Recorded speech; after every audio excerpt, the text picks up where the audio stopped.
Constitucionales, un programa auspiciado por la Asociación Argentina de Justicia Constitucional. Bienvenidos a Aires Constitucionales, espacio de la Asociación Argentina de Justicia Constitucional. Pueden seguirnos en nuestras redes sociales y encontrar todos nuestros programas en nuestro canal oficial de YouTube. En el marco de una causa en la cual el Superior Tribunal de Justicia de la provincia de Corrientes rechazó un recurso de inaplicabilidad de la ley que había sido solicitado por el progenitor de una niña respecto de quien se había otorgado la adopción plena. El progenitor solicitó que se mantuviera el vínculo familiar conforme lo establece el Código Civil y el Código Civil y Comercial de la Nación, artículo 621, esta petición no fue otorgada.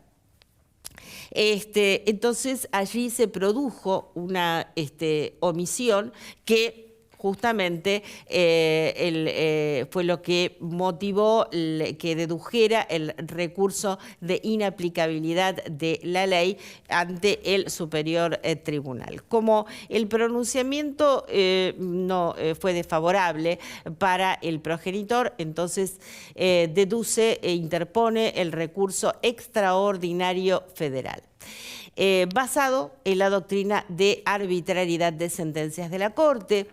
En el caso, la Corte señaló que esta doctrina es aplicable para todas las sentencias en las cuales no haya una fundamentación suficiente que la sustente como acto jurisdiccional válido, porque esto está vinculado con el derecho de defensa en juicio y debido proceso. Que en el caso, la omisión mencionada tenía una directa relación con estas garantías constitucionales mencionadas como vulneradas y que están vinculadas al artículo 18 de la Constitución Nacional. Así las cosas, consideró que debía ser calificada la sentencia como acto jurisdiccional válido en los términos de la doctrina de la arbitrariedad, declarado así por unanimidad, procedente recurso extraordinario federal y dejando sin efecto la sentencia apelada. Ahora vamos a una breve pausa y ya volvemos con más Aires Constitucionales. Bueno, muy bien, y aquí seguimos en Aires Constitucionales con nuestro invitado especial del día de hoy, el doctor Juan Antonio Travieso, que es abogado, doctor en Derecho y Ciencias Sociales por la Facultad de Derecho de la Universidad de Buenos Aires, profesor emérito, titular de Derecho Internacional Público y Derechos Humanos y Garantías y titular del Observatorio para la Lucha contra el Antisemitismo de dicha facultad. Es premio UNESCO, personalidad destacada de las ciencias jurídicas, así distinguido por la legislatura porteña, y doctor honoris causa por la Universidad de México. Bienvenido, doctor. Muchas gracias por la invitación. Un honor tenerlo en nuestro programa. Bueno, y ya lo vamos a ir teniendo en varios programas. Nuestro primer programa en que anunciamos hablar de derechos humanos resultó ser una introducción a la realidad que estamos transitando desde la humanidad, o sea, toda la humanidad, más allá de los países y de las regiones en particular. Y bueno, así que vamos a ir como atomizando, si usted me permite, los temas porque son muy amplios y para no disgregarnos demasiado. Usted es titular del Observatorio para la Lucha contra el Antisemitismo de la Facultad de Derecho de la Universidad de Buenos Aires y además profesor titular de Derecho Internacional Público y Derechos Humanos y Garantías. Bueno, a ver, estamos viviendo un momento muy especial en la historia, digamos. Esta cuestión de la situación particular de Israel y de las distintas posiciones de todos los países, ¿no? De la Unión Europea, de Estados Unidos, bueno, y el resto, ¿no es cierto? Que a veces hasta, bueno, el mencionarlos ya nos alerta sobre la situación particular de Irán que estamos transitando, el ataque, ¿no es cierto?, de Estados Unidos. Bueno, no quiero explayarme muchísimo más, usted está mucho más tutelado para esto. Primero, una breve descripción de su mirada del momento en particular que está viviendo la humanidad. Que hasta se habla del peligro de una tercera guerra mundial. Algunos entendidos dicen que este es un nuevo formato, que ya estamos en la tercera guerra mundial. Bueno, lo dejo a usted. Es muy complejo, pero también forma parte de todo este tema de mi historia personal. Bien. Porque yo en el año 2000 fui becado a Israel. Ajá.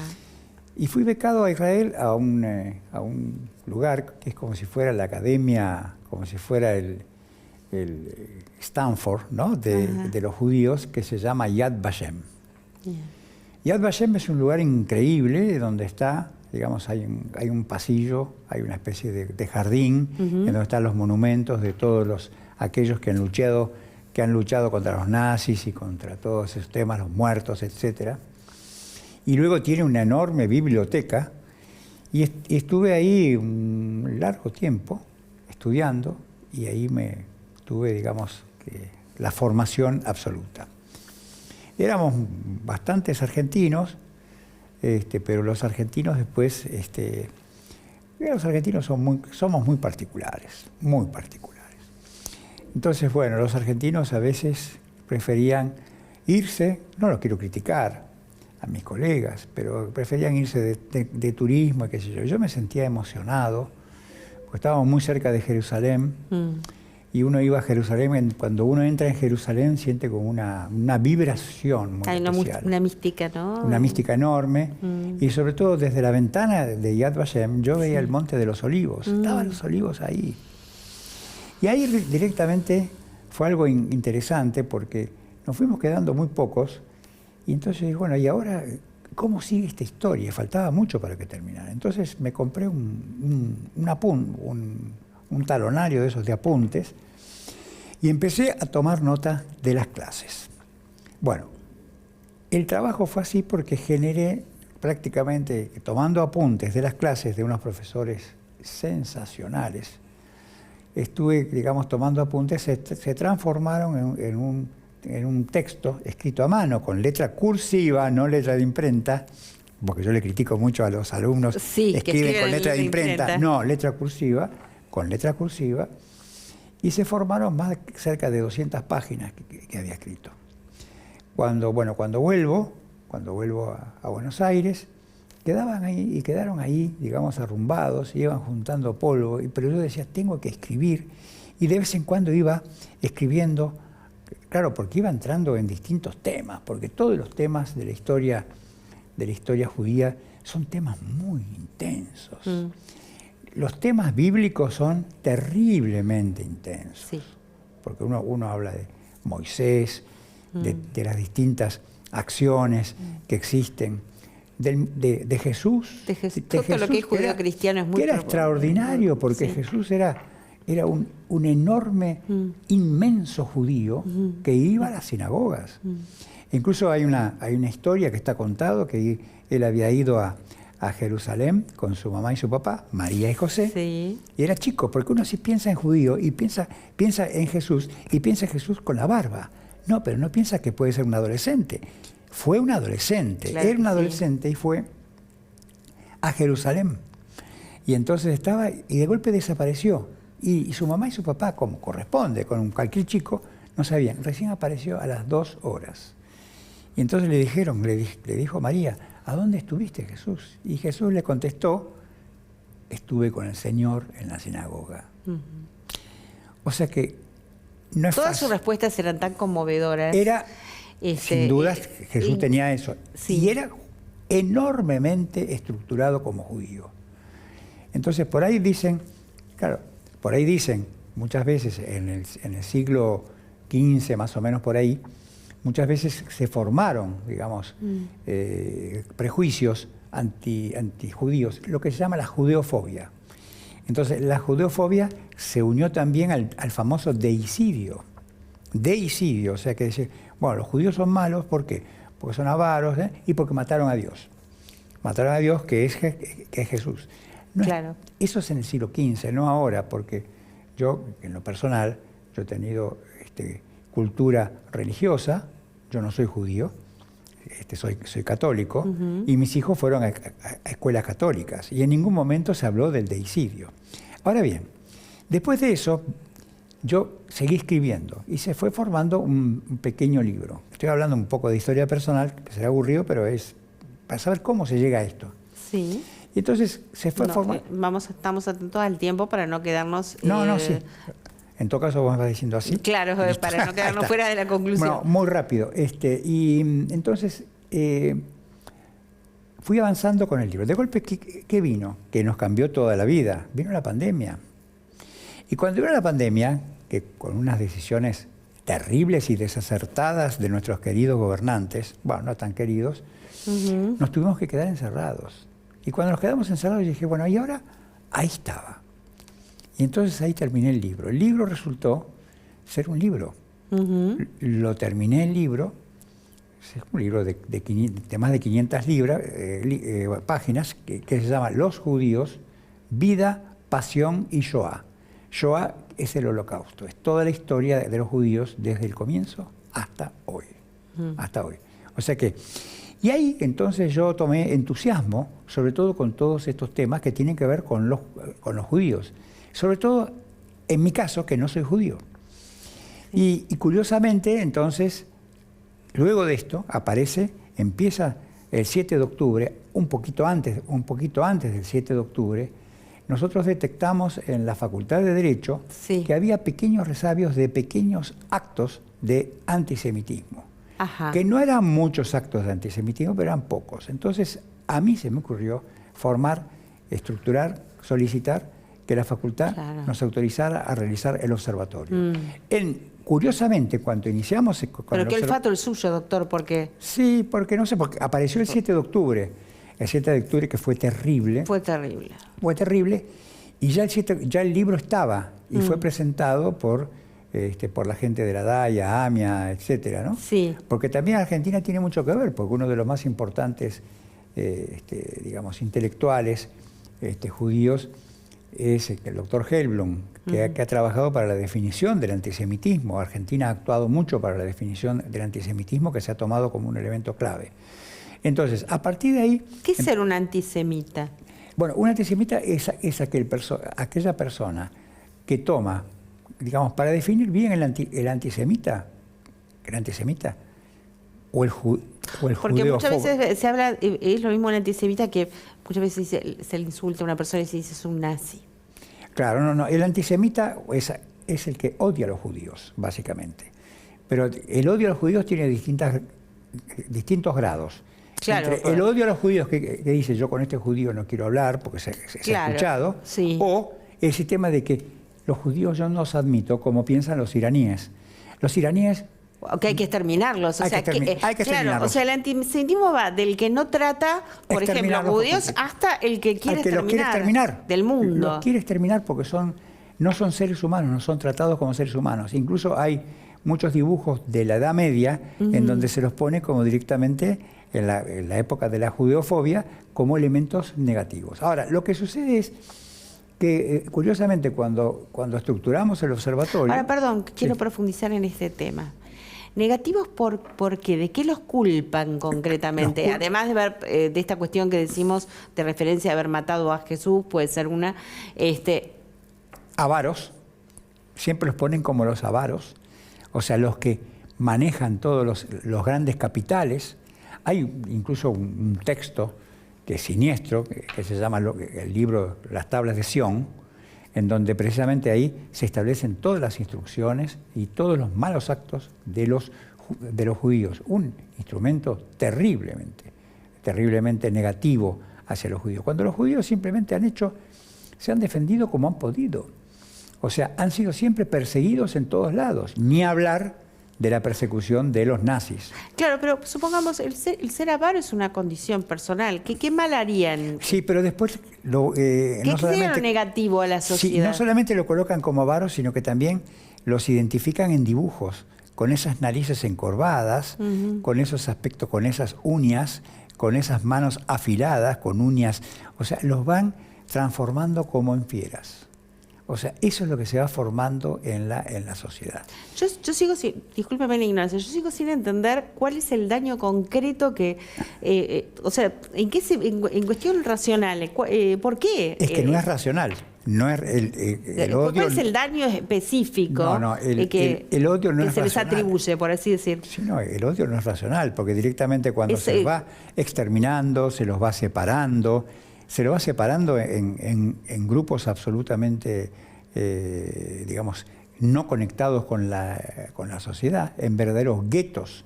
O sea, el gueto no es un invento solamente de los nazis, sino que el gueto ya existía en distintas ciudades, que, digamos, eran como aldeas especiales. Se los colocaba, se los estructuraba a los judíos en aldeas especiales, que no tenían contacto con el resto. O sea, que se los separaba, como se hizo específicamente con los guetos. Me acuerdo que en una oportunidad, no sé cómo andamos de tiempo. Nos falta poquito y yo no quisiera cerrar antes de que concluyamos, doctor, que nos faltan 4 minutos. Una idea muy breve. Sí, de la finalidad que tiene el observatorio. No, pero antes de la finalidad, me invitan a dar unas conferencias a Varsovia.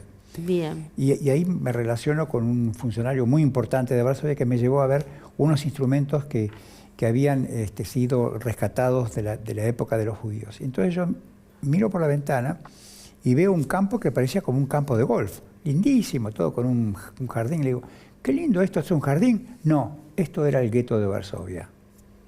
O sea, el gueto fue destruido por completo.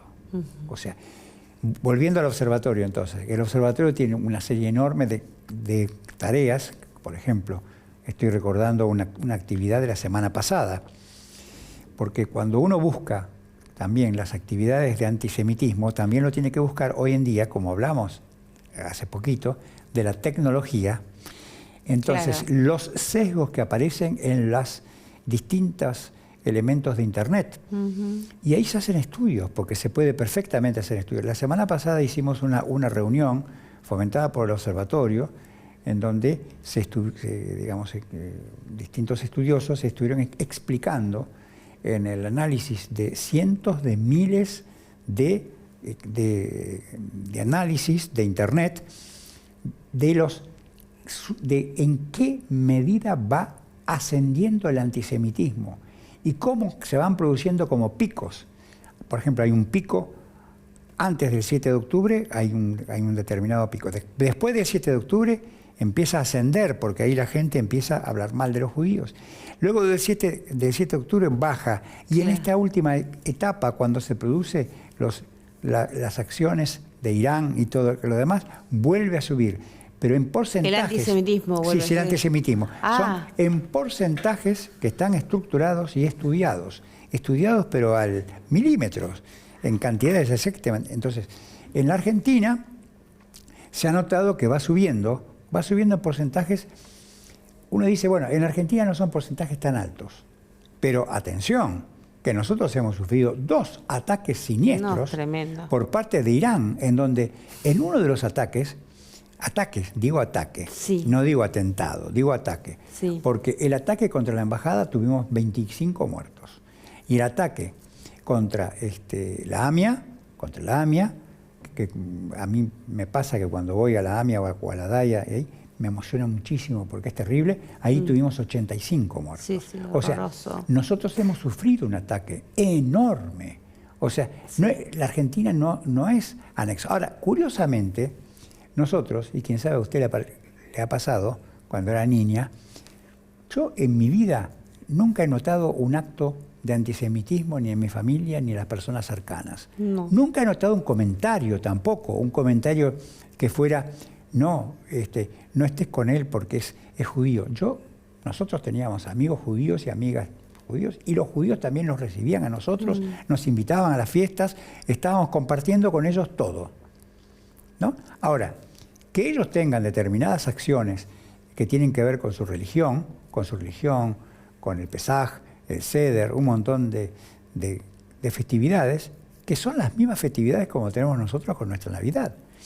O sea, son todas festividades extraordinarias. Claro, y están en su derecho en creer en lo que creen, en tener su religión, como nosotros tenemos derecho a tener la nuestra. A tener la nuestra. Claro, absolutamente. Y es convivir, o sea, claro, ir generando esa historia conjunta. Y así fue, bueno, que el observatorio fue creciendo. Y ahora no solamente está creciendo, sino que ahora estamos pensando, porque el observatorio tiene un sesgo jurídico, como de derecho. Ah, bien. Y hemos pensado que también tenemos que extenderlo, no solamente a los abogados o gente cercana al derecho, sino a toda la gente. Entonces, es curioso porque a medida que estamos elaborando... ¿Y dónde la gente en la sociedad puede enterarse? Directamente entra al Observatorio para la Lucha contra el Antisemitismo, Facultad de Derecho, y ahí está todo. Observatorio para la Lucha contra el Antisemitismo, Facultad de Derecho, UBA. Y hay publicaciones y todo. Y ahora estamos estableciendo, que surgió prácticamente como un elemento para poderle dar un sentido nacional, y no solamente de abogados, porque si no parece como si fuera sectario nada más que claro, de los abogados. Y entonces estamos estructurando, hace más o menos 20 días que tenemos una idea nuevita, que estamos estableciendo una red para la lucha contra el antisemitismo y la discriminación. Usted sabe que en solamente pocos días ya tenemos más de 50 inscriptos. Bueno, es impresionante, y eso los emociona mucho. Me parece muy interesante este tema de extenderlo a la comunidad en general, y que no quede sesgado a los letrados, abogados, etcétera. Vamos a seguir desarrollando este tema y otros vinculados con los derechos humanos de la mano del doctor Juan Antonio Travieso, que es para nosotros realmente un honor. Hoy lo tenemos que despedir. Muchas gracias. Hasta nuestro próximo programa. Nos despedimos, como siempre, aquí por Metro.